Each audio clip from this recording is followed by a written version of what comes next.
After a months-long battle, Minnesota's highest court has upheld Governor Mark Dayton's decision to eliminate the operating budgets of the state House and Senate. Mary McGuire joins us now live from St. Paul with details on the Supreme Court's decision and what happens next. Mary?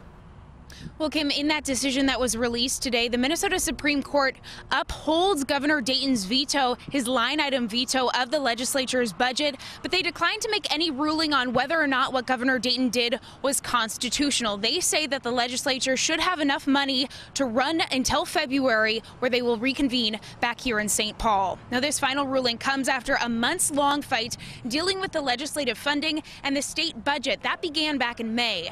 Governor Mark Dayton vetoed the legislature's $130 million operating budget while signing the rest of the state budget. The governor claimed, quote, poison pills were hidden in the budget and wanted lawmakers to rework tax breaks and other measures. GOP leaders then sued. Now, in September, the Supreme Court ruled that Dayton's veto was constitutional, but ordered that these two sides had to go into mediation. That mediation failed. And that's what brings us back here today. Members of the legislature met to discuss how they will function now. Speaker of the House Kurt Doubt says in that line item veto, the governor eliminated debt service payments on the new Senate building, which could impact the state's overall credit rating. He made it clear that he's not going to bail the governor out. I am not looking under my couch cushions to find a way out of that for the governor.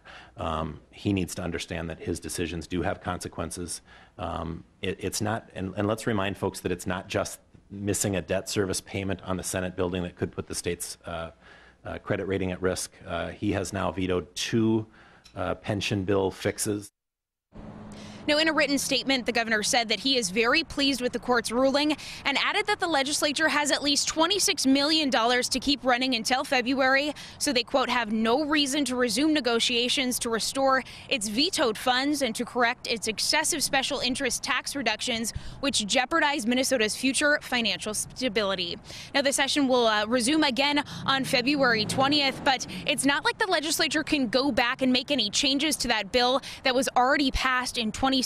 They will have to start all over again when it comes to this legislative funding, Kim.